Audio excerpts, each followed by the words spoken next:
కన్యా రాశి వాళ్లకు ఈ వారం ముఖ్యమైనటువంటి కార్యక్రమాలు విశేషంగా పూర్తి చేసుకోగలుగుతారు. అవి కూడా సమయానికి పూర్తి చేసుకుని వాటి ద్వారా ప్రయోజనాలు పొందగలుగుతారు. గృహ నిర్మాణాది కార్యక్రమాల్లో కొంత అవరోధాలు, ఆటంకాలు ఇబ్బంది పెడుతూ ఉంటాయి. ఎక్కడ లోపాలు ఉన్నాయి, ఏ విధమైనటువంటి ఇబ్బందులు ఎదురవుతున్నాయి అనేటటువంటి సమీక్షలు చేసుకుని మీ కార్యక్రమాలను, మీ గృహ నిర్మాణ కార్యక్రమాలను వేగవంతం చేసే ప్రయత్నం చేయండి.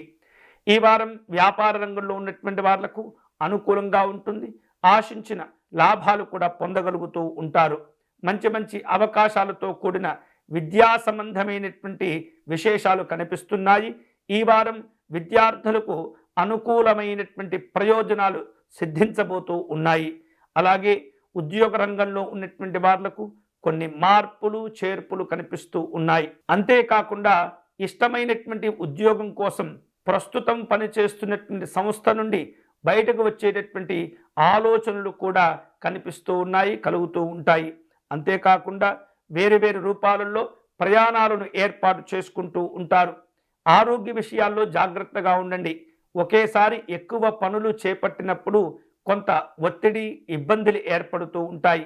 కొన్ని అంశాల్లో నిర్లక్ష్యంగా వ్యవహరించడం కూడా నీరసించిపోయేందుకు కారణాలవుతూ ఉంటాయి. పరిస్థితులు అన్ని రకాలుగా మీకు అనుకూలంగా మార్చుకుంటూ మీ ప్రయోజనాలను సాధించుకునేటటువంటి ప్రయత్నం చేయండి. శక్తి అవసరం, ధైర్యం అవసరం, ముందు చూపు అవసరం.